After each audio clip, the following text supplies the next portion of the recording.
Welcome back to episode number 3 for What's on Your Hook. Today I will be making a swim jig, this little guy right here, with a willow leaf trailer, and I'll show you how I do that. So again, swim jig, little willow leaf trailer on there from start to finish. Everything I do, what works for me. So stay tuned.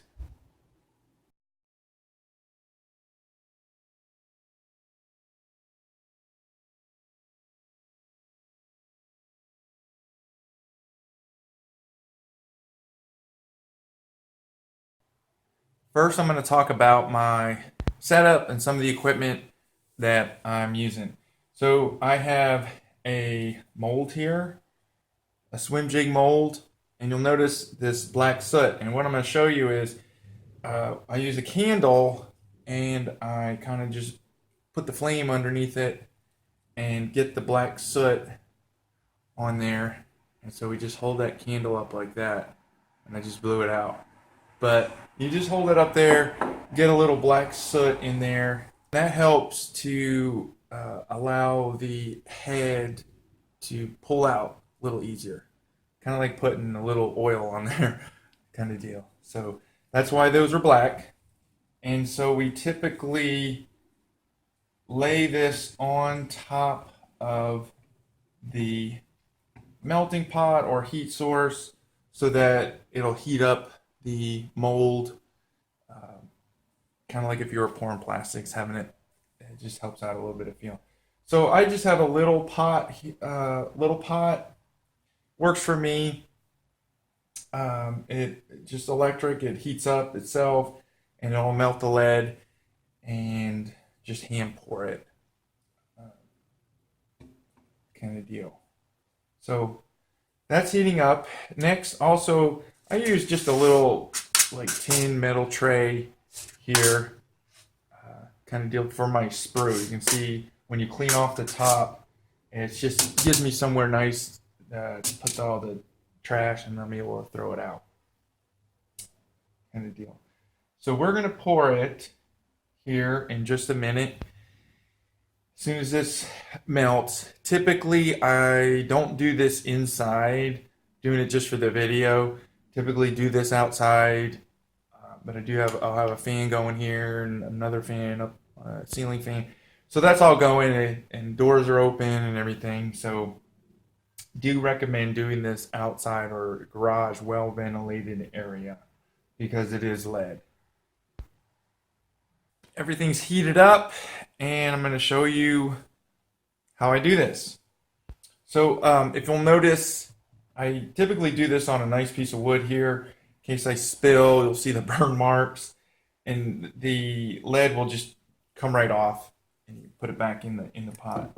So we open up the mold using this is going to be a 3/8 ounce swim jig. I have a 3/0 wide gap hook, and we just stick it in there, making sure it's seated nicely.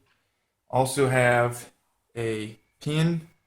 This is going to be to make the cavity for the weed guard, and definitely make sure this is seated correctly, because you'll get lead everywhere.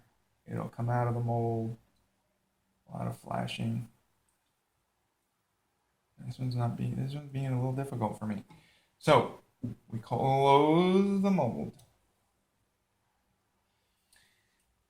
See right here, it is completely closed. You can see there's no gap there. If you do have a little bit of a gap, that means everything's not seated correctly. Open it back up and reposition it. So next, our lead, we clean the top off. You can see the difference. Just leave that off, and then we pour. Carefully pour right in the mold, and just like that, you can see the lead and how easily it comes off the wood there. So it takes just a few seconds. It's already dry. we open it up and recommend pliers to pull it out. And I pull it out from the sprue. That would be right down here.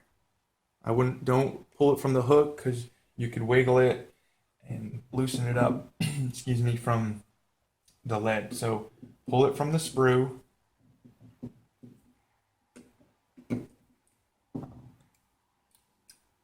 I'll hook them there. So there's our jig.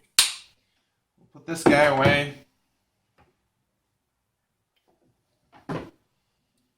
And there's what we have. All this extra. So I typically take out the weed guard pin first, and all I do is I always grab the lead head and I just twist back and forth until it comes out. Trying not to widen that gap for the weed guard and damage that.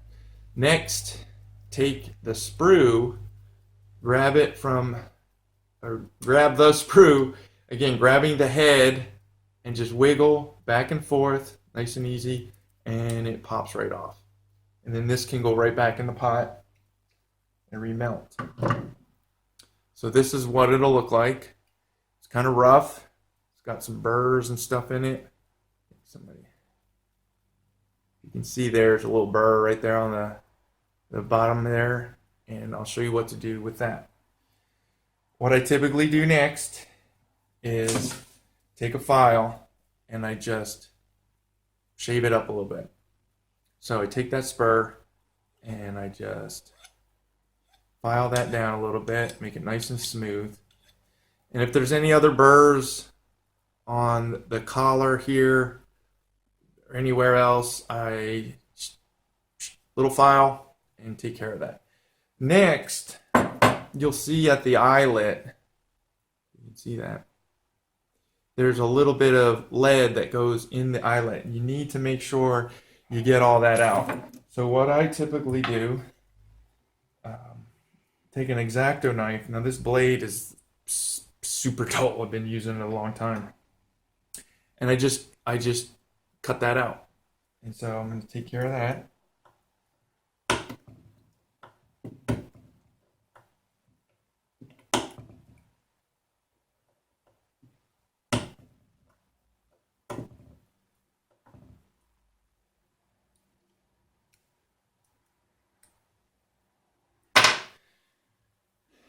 And hopefully now you can see our eyelet is all clean.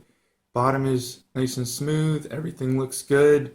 No, you want to inspect it. A lot of times I find out that the collar down here, it'll miss some lead. It won't pour all the way. So you really want to look at it, give it a good look, and see that everything's filled in correctly.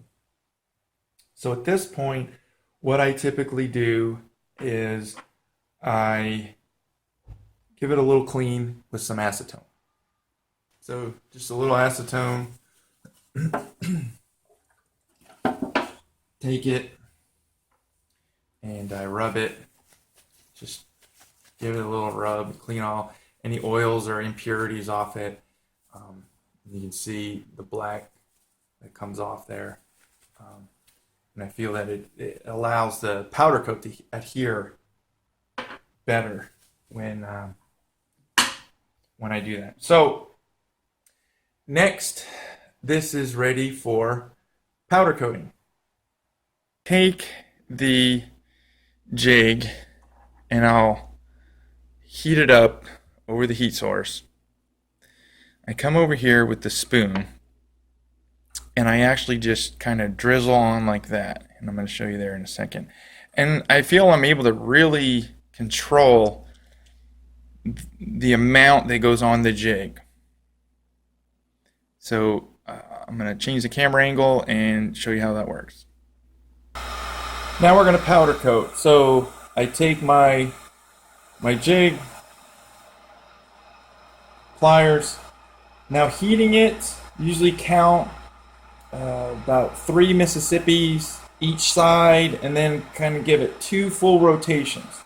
So it's holding about an inch away, 1 Mississippi, 2 Mississippi, 3 Mississippi, and then I just turn it, quarter turn. I do the same. Again, quarter turn, about an inch away from the heat source, quarter turn. Now I give it 2 slow, full rotations. This seems to work best for me. And the heating is important. If you get it too hot, the powder coat bubbles, and if it's not hot enough, then it gets all gritty. So then I just easily, slowly shake this on there, kind of deal, and I'm able to really control how much powder I put on there and where it goes. I just typically rotate it just a second or two, making sure everything's melted, and then I take a little inspection and I look and I add wherever I need to add. I think I saw just a little tiny bit there and there. So then I rotate it.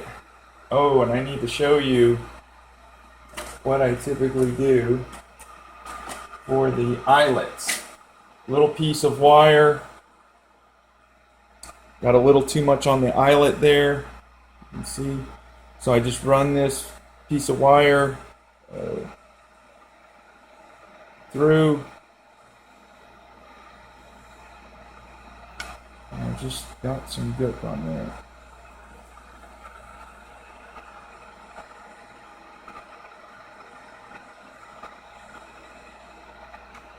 Run that wire through,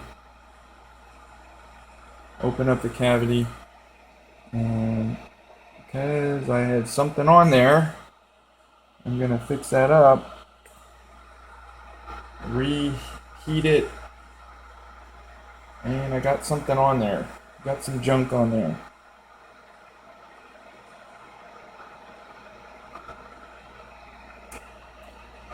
I'm going to clean that up.